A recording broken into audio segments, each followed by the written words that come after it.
నా ఏం చెప్తారు కంగనా రనౌత్ రీసెంట్ గా కాంగ్రెస్ పార్టీ కాంగ్రెస్ జనతా పార్టీ అనే విద్యార్థులందరూ గురించి పెద్ద వాళ్ళని చూసి తక్కువ వస్తుంది నాకు ఒక ఎంపీ అయ్యింది అంటే పార్లమెంట్ వేదికగా చర్చ జరుగుతూ ఉంది.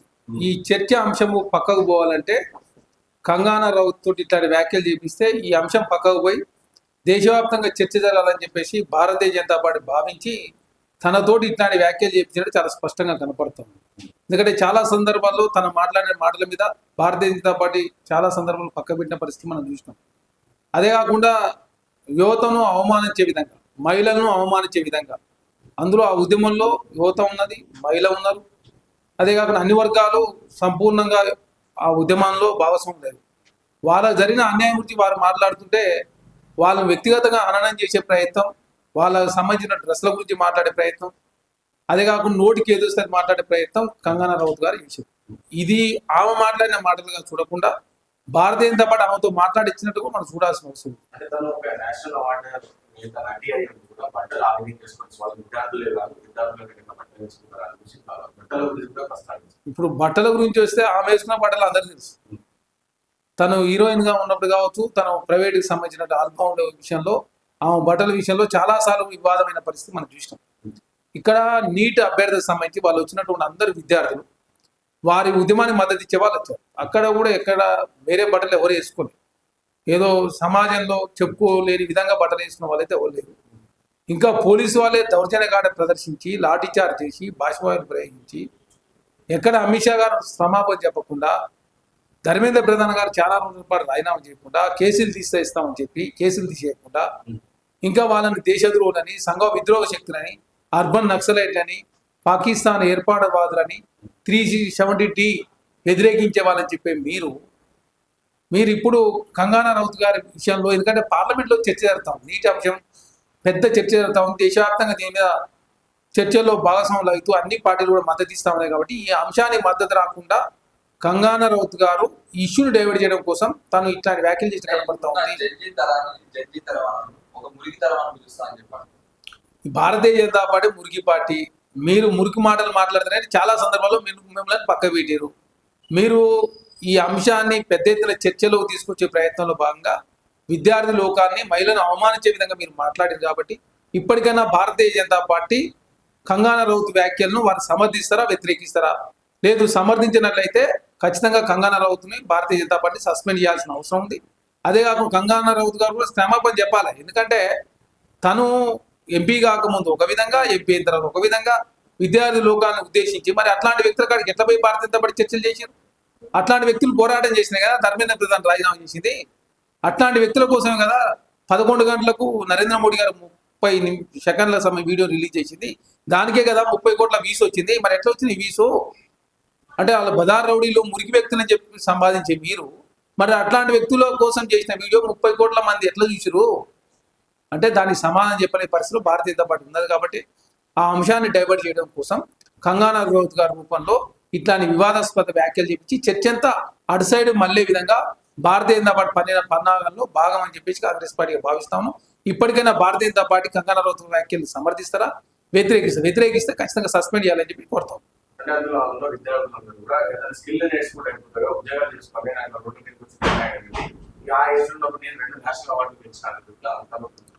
మరి మీరు నేషనల్ అవార్డు గెలుపొందిన వాళ్ళు మరి ఎందుకు రాజకీయాలకు వచ్చారు? మరి అట్నే కంటిన్యూ కావాలి కదా. వాళ్ళకు జరిగిన అన్యాయం గురించి వాళ్ళు మాట్లాడిపోతే ఎవరు మాట్లాడతారు? వాళ్ళకు 555 మార్కులు వచ్చినాయి ఫస్ట్ సారి, రెండోసారి రాస్తే 300 మార్కులు వచ్చినాయి. మరి ఎవరు తప్పు ఇక్కడ?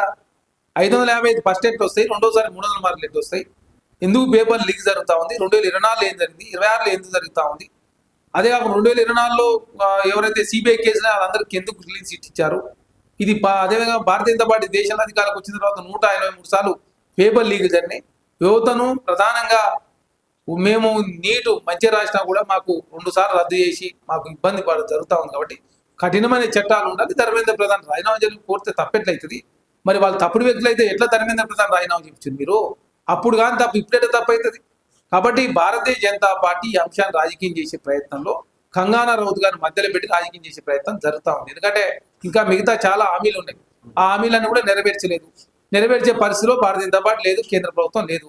కాబట్టి ఈ అంశాన్ని డైవర్ట్ చేసే ప్రయత్నం చాలా స్పష్టంగా కనపడుతుంది. అక్కడ నిరసన చేసిన ప్రజలు కూడా తల్లిదండ్రులకు తీసుకొచ్చిన డబ్బులు సంపాదించిన డబ్బులతో అలా జలసాలు చేస్తుంటే నిరసన చేసినట్టు యాక్ట్ చేస్తున్నారు కూడా. ఇక్కడ జలసాలు ఎవ్వరు చేయలేదు. పాపం వాళ్ళు ఎన్ని రోజుల పాటు దాదాపు 3-4 రోజుల పాటు కఠినమైనటువంటి ధర్నాలు దీక్షలు చేశారు. అందుకే దేశవ్యాప్తంగా వారికి విపరీతమైన మద్దతు వచ్చింది. ఏకంగా ప్రధానమంత్రి గారు స్పందించే పరిస్థితి వచ్చింది. ధర్మేంద్ర ప్రధాన్ గారు ఫస్ట్ సారి 12 సంవత్సరాల్లో 2 మంత్రులు మాత్రమే ఆ సందర్భంలో రాజీనామా చేసింది. మిగతా వాళ్ళంతా వేరే సందర్భంలో రాజీనామా చేసినప్పటికీ ఆ సందర్భంలో రాజీనామా చేసిన దాంట్లో ధర్మేంద్ర ప్రధాన్ ఒక అంశం జరుగుతున్నప్పుడు రాజీనామా చేసింది. ఇదే 100 మంది విద్యార్థులు ఇంజూర్ అయ్యారు, భాషవాయువు ప్రయోగించారు. కాంగ్రెస్ పార్టీ కూడా ప్రధానమంత్రి గారి నివాసం ముందు ధర్నా చేసినాం.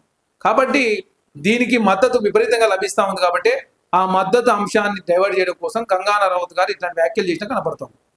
ఎందుకంటే ఇటు రాష్ట్రంలో వస్తే ఇటు దుమ్మతోటికి సంబంధించి మందుల సామ్యంలో వస్తే ఎందుకు అంత ఇష్యూ అంటే గతంలో వస్తే కాంగ్రెస్ పార్టీ గతంలో ఇటు మహేష్ కుమార్ గారు వచ్చినప్పుడు కామారెడ్డి వచ్చి కంటిన్యూగా వరుసగా కాంగ్రెస్ పార్టీ ఎందుకు ఈ విధంగా పోరాడలేదు, ఎందుకు ఒక వ్యాఖ్యానించారు? అంటే కాంగ్రెస్ పార్టీ అంటే విస్తృత ప్రజాస్వామ్యం ఉన్న పార్టీ. ప్రజాస్వామ్యబద్ధంగా ప్రజాస్వామ్యయుతంగా ఒక నిర్ణయం తీసుకునే వరకు అందరూ రకరకాలుగా మాట్లాడుకుంటారు. నిర్ణయం తీసుకున్న తర్వాత అందరూ కట్టుబడి ఉంటారు. అదే తుంగతుర్తి అంశం విషయంలో కొన్ని భేదాభిప్రాయాలు వచ్చినాయి.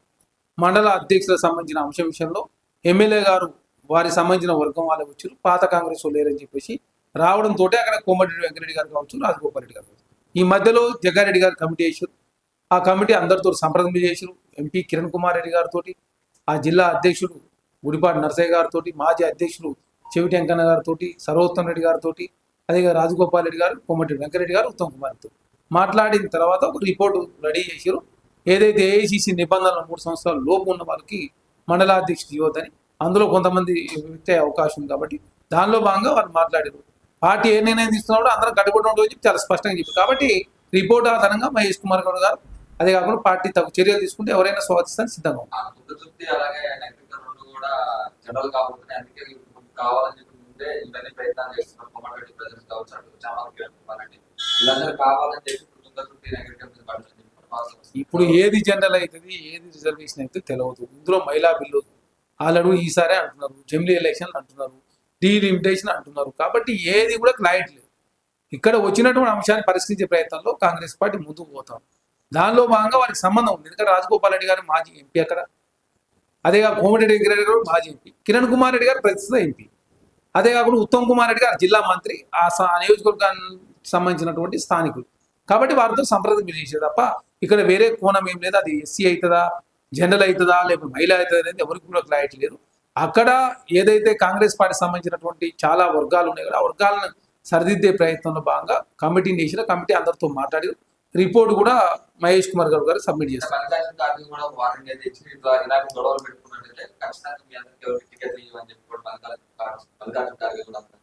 కాంగ్రెస్ పార్టీలో గొడవలు అనేది సర్వసాధారణం. ఇది టీ కప్లో తుఫాన్ లాంటిది.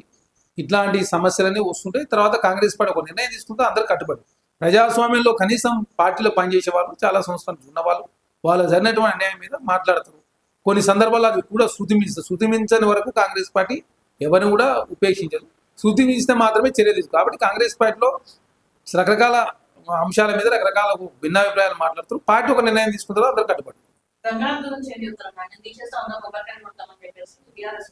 బీఆర్ఎస్ పార్టీ వాళ్ళే మొత్తం తెలంగాణ రాష్ట్రంలో హైదరాబాద్లో 40 చెరువులు మొత్తం మాయమైపోయినాయి. 100 చెరువులు పాక్షికంగా మాయమైనాయి. వాళ్ళ ఆయనలో చెరువులు కబ్జాలకు గురైనాయి, బఫర్ జోన్లు మాయమైనాయి, పార్కులు మాయమైనాయి. బీఆర్ఎస్ ప్రభుత్వ ఆయనలో 9.5 సంవత్సరాల కాలంలో జరిగిన విధ్వంసం సమైక్య రాష్ట్రంలో కూడా జరగలేదు. వాళ్ళ ఆయనలో జరిగిన విధ్వంసాన్ని పునరుద్ధరించే ప్రయత్నంలో 100 ఎకరాలు, దాదాపు 420 ఎకరాలు హైడ్రా కాపాడింది. 1,50,000 కోట్ల విలువైనటువంటి ఆస్తులు, 6 చెరువులను పునరుద్ధరించి ఇంకా 20 చెరువులు పునరుద్ధరించే ప్రయత్నం జరుగుతూ ఉంది. దానిలో భాగంగా బడాబాబులు ఎవరైతే వ్యాపారం చేసేవాళ్ళు, సంధ్యా కన్వెన్సీ సీతారావు గారు కావచ్చు, నల్ల మల్లారెడ్డి గారు కావచ్చు, తర్వాత శాంతాశ్రీరామ్ కన్స్ట్రక్షన్ మంద నరసయ్య, మంద లింగయ్య గారు కావచ్చు, తర్వాత ముఖ్యం గారు కావచ్చు, ఇట్లా బడా వ్యాపారులు చెరువులను నాలాలను కబ్జా చేసే ప్రయత్నం చేస్తే హైటా కొరలు రూపించి ఆ భూములు తీసుకుంటే వాళ్ళు కోర్టుకు పోతే ఆ కోర్టు అంశం కూడా 63 కేసులు ఉన్నాయని చెప్పేసి ఏకంగా హైడ్రా కమిషనర్గా తొలగించాలని చెప్పేసి బీఆర్ఎస్ పార్టీ మాట్లాడడం చాలా హాస్యాస్పదం ఉంది. ఒక కేసులో మాత్రమే సింగిల్ బెంచ్ జడ్జి ఇచ్చినటువంటి జడ్జిమెంటు, అందులో కమిషనర్గా తొలగించాలని చెప్పారు. డబుల్ బెంచ్కి పోతారు. డబుల్ బెంచ్ కావచ్చు, ట్రిపుల్ బెంచ్ ఉంటుంది, కాన్స్టిట్యూషనల్ బెంచ్లు ఉంటాయి. కాబట్టి అందులో వచ్చిన తీర్పు ఆధారంగా ప్రభుత్వం ముందుకు పోతుంది తప్ప ఇక్కడ ప్రకృతిని కాపాడే ప్రయత్నం, చెరువులను కాపాడే ప్రయత్నం, పార్కులను కాపాడే ప్రయత్నంలో ప్రభుత్వం ముందుకు పోతుంది. దానిలో భాగంగా కఠినంగా వ్యవహరించే ప్రయత్నం కూడా చేస్తూ ఉంది. ఎందుకు పేద వర్గాలకు నష్టం జరిగిన విధంగా ప్రకృతిని కాపాడే ప్రయత్నం హైడ్రా రంగనాథ్ గారు చేస్తూ ఉంటే బీఆర్ఎస్ పార్టీ చేయని పని కాంగ్రెస్ పార్టీ చేస్తూ ఉంది. కాబట్టి ఎట్టలైన నిందలేసే ఒక ధోరణిలో మాత్రమే బీఆర్ఎస్ పార్టీ కేటీఆర్ గారు ఇట్లాంటి వ్యాఖ్యలు చేస్తాం. పేద వర్గాల నష్టం వల్ల ఎక్కడ నిన్న ఏం జరిగింది? బతుకమ్మ కుంటలు ఎవరున్నారు?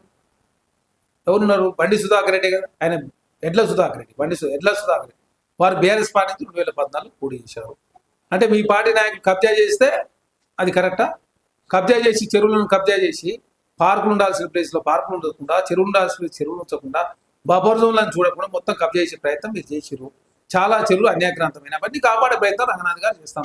హైడ్రా తీసుకురావాలంటే ఒక సాహసోపేతమైన కాంగ్రెస్ పార్టీ తీసుకొచ్చింది. దాని ద్వారా ప్రశంసలు అంతా ఉన్నాయి.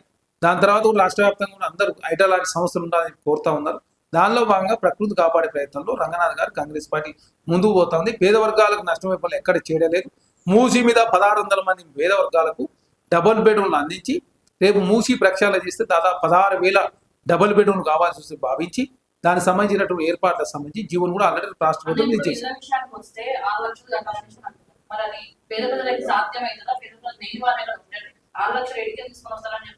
ఇప్పుడు 1,00,000 డబుల్ బెడ్రూమ్ 16,000 కావాలి. 16,000 సంబంధించి 1,00,000 డబుల్ బెడ్రూమ్ ఆల్రెడీ రాష్ట్ర ప్రభుత్వం ప్రణాళిక రెడీ చేసి ఆల్రెడీ నోటిఫికేషన్ ఇచ్చారు. కావాల్సి మూసి మీద 16,000 మాత్రం ఆల్రెడీ 1,600 ఇచ్చింది. 16,000 కావాలి. 1,00,000లో 16,000 ఇచ్చారు, తక్కువనే కదా. కాబట్టి పేద వర్గాలకు నష్టం జరిగే విధంగా వాళ్ళకు భూములు కావచ్చు, ల్యాండ్ కేటాయిస్తూ ఇల్లు కూడా కేటాయించే ప్రయత్నంలో ప్రభుత్వం ముందుకు పోతాం. ఎక్కడైనా చిన్న చిన్న పొరపాటు జరిగితే కూడా ఆ పొరపాటు సరిదిద్దుకునే ప్రయత్నం కూడా కాంగ్రెస్ ప్రభుత్వం చేస్తాం. కానీ బీఆర్ఎస్ పార్టీ చిన్నదాన్ని పెద్ద చేసే ప్రయత్నంలో వారు ముందుకు పోతా ఉన్నారు. ప్రతిదీ రాజకీయం చేయాలా? హైదరాబాద్తో అద్భుతాలు క్రియేట్ అయితే రేపు హైదరాబాద్లో బీఆర్ఎస్ పార్టీకి ఓట్లు రావు, భారతీయ జనతా పార్టీ ఓటు రావు. మూసీని ప్రక్షాళన చేస్తే 41 నియోజకవర్గాల్లో బీఆర్ఎస్ పార్టీ డిపాయిట్ గల్లంత అవుతుంది. కాబట్టి మూసీని అడ్డుకునే ప్రయత్నం, హైడ్రాను అడ్డుకునే ప్రయత్నం, మెట్రోని అడ్డుకునే ప్రయత్నం, త్రిపుల్ కావచ్చు, త్రిపుల్ రైలింగ్ కావచ్చు, మెట్రో ఎక్స్ప్రెస్ హైవేలు కావచ్చు, డ్రై పోర్ట్ కావచ్చు, పోర్ట్ సిటీ నిర్మాణం కావచ్చు, ఇరిగేషన్ ప్రయత్నం, ఏ అంశం కాంగ్రెస్ పార్టీ తీసుకొచ్చినా ప్రతిదాన్ని అడ్డుకునే ప్రయత్నం. ఉద్యోగాలు వేస్తామంటే దాన్ని అడ్డుకునే ప్రయత్నం, గ్రూప్ 1 అంటే దాన్ని అడ్డుకునే ప్రయత్నం. అంటే ప్రతి దాన్ని రాజకీయం చేయాలి. రాజకీయం ద్వారా కాంగ్రెస్ పార్టీ ఏమి చేయొద్దని చెప్పేసి ముద్రేసే ప్రయత్నం బీఆర్ఎస్ పార్టీ లేదా పేద వర్గాలకు సంబంధించి ఇప్పుడు ఎన్ని ఇందిరమేలు ఇచ్చినాం? దాదాపు 70% పూర్తి అయింది. రాష్ట్ర వ్యాప్తంగా వేల ఇళ్ళు, లక్షల ఇళ్ళు, 3 లక్షల పైచిలికి ఇళ్ళు రాష్ట్ర ప్రభుత్వం ఫస్ట్ ఫేజ్లో ఇచ్చారు. అదే 25,000 కోట్ల రూపాయలు రాష్ట్ర ప్రభుత్వం ఖర్చు పెట్టింది. ఇప్పుడు హైదరాబాద్లో 1,00,000 ఇళ్ళు ఇస్తూ ఉంది. కాబట్టి కాంగ్రెస్ పార్టీ ఇందిరమ్మ ఇళ్ళు ఇచ్చిన కానీ మేము ఓట్లు అడుగుతాం, మీరు డబుల్ బెడ్రూమ్ ఇచ్చిన కానీ బీఆర్ఎస్ పార్టీ ఓట్లాడమని చెప్తే వాళ్ళు ఇప్పటివరకు దానికి సమాధానం లేదు. కాంగ్రెస్ పార్టీ మంచి చేస్తూ ఉంటే అడుగునే ప్రయత్నం బీఆర్ఎస్ పార్టీ చేస్తూ ఉంది. స్కిల్ యూనివర్సిటీ అయినా, స్పోర్ట్స్ యూనివర్సిటీ అయినా, వీరనారి సాగలైన యూనివర్సిటీ అయినా, doctor Manmohan Singh earth science university అయినా, లేకపోతే ఇందిరమ్మ ఇళ్ళు అయినా, ఇంగిటే ఇంటిగ్రేటెడ్ స్కూల్స్ 105 అయినా, అదే కాకుండా తెలంగాణ రాష్ట్రంలో Congress party irrigation point Palamuru Rangareddy కావచ్చు, కొడంగల్ నారాయణపేట ఎత్తిపోత పథకం కావచ్చు, తర్వాత నెక్స్ట్ తుమ్మిడేటి దగ్గర ప్రారంభించే పథకం కావచ్చు, ఎస్ఎల్బిసి కావచ్చు, ఢిల్లీ కావచ్చు, నక్కలగని కావచ్చు, ఏ అంశమైనా కాంగ్రెస్ పార్టీ సాధ్యంతో పరిష్కరించే ప్రయత్నంలో ముందుకు పోతాం. కాబట్టి ప్రతిదాన్ని అడ్డుకొని రాజకీయంగా పైశాచిక ఆనందం ఉండాలి, కాంగ్రెస్ పార్టీ ఏం చేయలేదని చెప్పేసి చూపించే ప్రయత్నంలో BRS party Bharatiya Janata party ముందుకు పోతాం. దానిలో భాగంగా కాంగ్రెస్ పార్టీ డబుల్ బెడ్రూమ్ అంశానికి సంబంధించి హైదరాబాద్ ప్రజలకు డబుల్ బెడ్రూమ్ ఇచ్చే ప్రయత్నంలో ఆల్రెడీ నోటిఫికేషన్ జారీ చేశారు. 6 లక్షల అప్లికేషన్లు వచ్చినట్టుగా భావిస్తూ ఉన్నారు. 1,00,000 ఇప్పుడు ఈ ఫేస్లో ఇస్తాను, భవిష్యత్తులో మిగతా కూడా పరిష్కరించే ప్రయత్నం ప్రభుత్వం చేస్తా ఉంది. కోర్టు ఏదైతే ఎన్నిసార్లు నోటీసులు పంపించారో రంగనాథ్ రెస్పాండ్ అవ్వలేదు, కోర్టు ధిక్కరణ ఉల్లంఘించాలని సీరియస్ అవ్వడం. ఇక్కడ సింగిల్ జడ్జి గారు ఇచ్చినటువంటి తీర్పు 63 సార్లు ఏదైతే కోర్టు నోటీసులు అన్ని కూడా ప్రైవేటు వ్యక్తులకు సంబంధించిన భూములకు సంబంధించిన అంశం ఎక్కడ కూడా స్టే ఇవ్వలేదు. లేదు రంగనాథ్ గారు తప్పు చేశారని చెప్పేసి వారు కూడా భావించారు. అట్లంటే కేసీఆర్ గారి ప్రభుత్వంలో ప్రభుత్వానికి వ్యతిరేకంగా బోలెడని వేల కౌంటర్లు వచ్చినాయి, వేల కంటెంట్ కూడా ఎదుర్కొన్న పరిస్థితి మనం చూసినాం. కాబట్టి అట్లాంటి పరిస్థితి ఇక్కడ లేదు. హైడ్రా అనేది రంగనాథ్ గారికి సంబంధించిన ఆస్తుల వ్యవహారం కాదు, కాంగ్రెస్ పార్టీకో ప్రభుత్వానికి సంబంధించినటువంటి కాదు, ప్రజలకు సంబంధించిన అంశంలో చాలా కఠినంగా వరించే ప్రయత్నంలో రంగనాథ్ గారు కావచ్చు హైడ్రా చాలా దూకుడుగా ముందుకు పోతాం. దానిలో భాగంగా తప్పులు జరిగితే కూడా సవరించుకుంటా ఉన్నారు, తప్పులు జరగకుండా చూసుకునే ప్రయత్నం కూడా చేస్తూ ఉన్నారు. కాకపోతే పెట్టుబడిదారులు ఎవరైతే వాళ్ళు దీన్ని పెద్ద ఎత్తున బీఆర్ఎస్ పార్టీ పెట్టుబడిదారుల మద్దతు ఇచ్చే ప్రయత్నమే తప్ప పేద వర్గాల పక్షాన బీఆర్ఎస్ పార్టీ నిలబడలేదు. కాంగ్రెస్ పార్టీ నిలబడుతుంది. కాబట్టి ఇవన్నీ కాపాడే ప్రయత్నం కాంగ్రెస్ ప్రభుత్వం చేస్తాం. సో ఇక్కడ నిన్న రేవంత్ రెడ్డి ఇంజనీరింగ్ కళాశాలకు సంబంధించి మాట్లాడి క్రిమినల్ వేస్ట్ ఇంజనీరింగ్ చేయడం గురించి గైడ్లైన్స్ కానీ చాలా ఇంజనీరింగ్ కళాశాలకు వచ్చి అఫెక్ట్ చేస్తుంది. ఇక్కడ వారు రేవంత్ రెడ్డి గారు మాట్లాడింది ఏంటంటే ఇంజనీరింగ్ కళాశాలలో స్కిల్స్ సంబంధించిన అంశం. ఎందుకంటే ప్రభుత్వ రంగంతో పాటు ప్రైవేట్ రంగంలో ఉద్యోగాలు కావాలంటే స్కిల్ ఉండాలి. దానిలో భాగంగా ఇప్పుడున్న నాణ్యత ప్రమాణాలు సరిగా ప్రైవేట్ కళాశాలలు లేవు. కాబట్టి ప్రైవేట్ కళాశాలలో నాణ్యత ప్రమాణాలు పెంచుకోవాల్సిన అవసరం ఉంది. మేము ఆ అంశం మాట్లాడితే రియంబర్స్మెంట్ అంశాన్ని బీఆర్ఎస్ పార్టీ కావచ్చు, భారతీయ జనతా పార్టీ తీసుకొస్తా ఉన్నాయి. కాబట్టి ప్రభుత్వ రంగంతో పాటు ప్రైవేట్ రంగంలో ఉద్యోగాలు కల్పించడం కోసం రాష్ట్ర ప్రభుత్వం ఈ విధంగా ముందుకు పోతా ఉన్నాం. ఐటీఐ ప్లేస్లో అడ్వాన్స్ ట్రైనింగ్ ఇన్స్టిట్యూషన్స్, పాలిటెక్నిక్ కళాశాలలు అప్గ్రేడ్ చేసారు, స్కిల్ యూనివర్సిటీ ఏర్పాటు చేసారు, ఎడ్యుకేషన్ కమిషన్, ఇట్లా ఈ అన్ని వ్యవస్థలని కూడా మేము తీసుకొచ్చి తెలంగాణ రాష్ట్ర విద్యా రంగాన్ని ప్రక్షాళన చేసే ప్రయత్నం చేస్తూ ప్రతి నెలకోసారి రివ్యూ నిర్వహిస్తూ ఉన్నాను. దానిలో భాగంగా సహకరించకపోగా ఏకంగా కాంగ్రెస్ ప్రభుత్వం రియంబర్స్మెంట్ ఇస్తలేని చెప్పి ముద్రేసే ప్రయత్నం జరుగుతూ ఉంది. మేము వచ్చిన తర్వాత రియంబర్స్మెంట్ సంబంధించి కేసీఆర్ ప్రభుత్వంలోనే 8,000 కోట్ల రూపాయలు పెండింగ్ పెట్టిపోయాడు. మేము వచ్చిన తర్వాత 2,200 కోట్ల రూపాయలు అవుతా ఉంది. అది మొత్తం కూడా ఇస్తామని చెప్పింది. కాకపోతే విద్యా ప్రమాణాలు పెంపొందించుకోవాలి. అంటే ఇంకెన్ని రోజులు పడుతుంది? లేదా విద్యా ప్రమాణాలు పెంపొందించుకోవాలి. డ్రగ్స్ కల్చర్ పెరుగుతూ ఉంది, డ్రగ్స్ మయం అవుతా ఉంది. ప్రధానంగా గ్రామ స్థాయి వరకు డ్రగ్స్ చేరింది కాబట్టి ఆ డ్రగ్స్ నిర్మించే ప్రయత్నం చేయకపోతే క్రిమినల్ కేసు పెరిగే అవకాశం ఉంది చెప్పి ముఖ్యమంత్రి గారు మాట్లాడారు. దాన్ని తీసుకొచ్చి ఇంజనీరింగ్ విద్యార్థులను రేవంత్ రెడ్డి క్రిమినల్స్ అని చెప్పి మాట్లాడితే ఎట్లా? డ్రగ్స్ తీసుకున్న వాళ్ళు క్రిమినల్సే కదా. డ్రగ్స్ తీసుకున్న వాళ్ళు క్రిమినల్స్ కాకపోతే ఎట్లా అవుతారు? డ్రగ్స్ మయమైంది తెలంగాణ, గంజాయి మయమైంది తెలంగాణ, తాగుబోతుల మయం, తిరుగుబోతుల మయం, అవన్నీ సవరించే ప్రయత్నం చేస్తాము. ప్రత్యేక విభాగాలు తీసుకొచ్చిన నార్కోటిక్ వ్యవహారాలను ఏర్పాటు చేస్తాం. మీ ఈ అంశాల గురించి మాట్లాడుతున్న కాలేజీలు అంతా కలిసి రియంబర్స్మెంట్ అని మళ్ళీ ఒకటి కాంగ్రెస్ పార్టీ క్రిమినల్స్ అనే ఇంజనీరింగ్ విద్యార్థులను ముద్రేశ్వరని చెప్పి ప్రయత్నం చేస్తే ఎట్లా? కాబట్టి విద్యా ప్రమాణాలు పెంపొందించాలని ప్రభుత్వం భావిస్తూ ఉంది. దానిలో భాగంగా మేము వచ్చిన తర్వాత ఇది రియంబర్స్మెంట్ ఉందో అదంతా కూడా పూర్తి స్థాయిలో చెల్లిస్తాం, మిగతాది కూడా చెల్లిస్తాం, కాకపోతే దశల వారి చెల్లిస్తామని చెప్పి ప్రభుత్వం చెప్పింది. దానిలో భాగంగా కాంగ్రెస్ ప్రభుత్వం ముందుకు వైట్ పేపర్ ఇస్తే ఒక స్టూడెంట్ కి ఫామ్ ఫిల్అప్ చేయడం కూడా రాదని చెప్పి మాట్లాడాలి. ఇప్పుడు రాని వాళ్ళ గురించి మాట్లాడండి, వచ్చిన వాళ్ళని అవమానించండి కాదు. చాలా మంది ఉన్నారు అట్లా, చాలా కాలేజీలు కూడా ఉన్నాయి. వాళ్ళు ఎక్కడ చదువుతారో తెలియదు, ఎక్కడ ఉందో పరిస్థితి మనం చూస్తా ఉన్నాం. అసలు ప్లేస్ ఒక ప్లేస్లో కాలేజీ, ఇంకో ప్లేస్లో కాలేజీలు నడుపుతారు అని చెప్పేసి నిన్ననే 3 కళాశాల సంబంధించి నోటీసులు ఇచ్చారు. ఇట్లా చాలా రియంబర్స్మెంట్ ఆధారపడి ఓన్లీ రియంబర్స్మెంటే లక్ష్యంగా ముందుకు పోతా ఉన్నారు. నాణ్యత ప్రమాణాలు పాటించకపోవడం మూలంగా విద్యార్థులకు నష్టం జరుగుతూ ఉంది. నష్టం జరుగుతున్న విద్యార్థులు కనీసం లేఖ రాయని పరిస్థితి ఉందని చెప్పి మాట్లాడారు.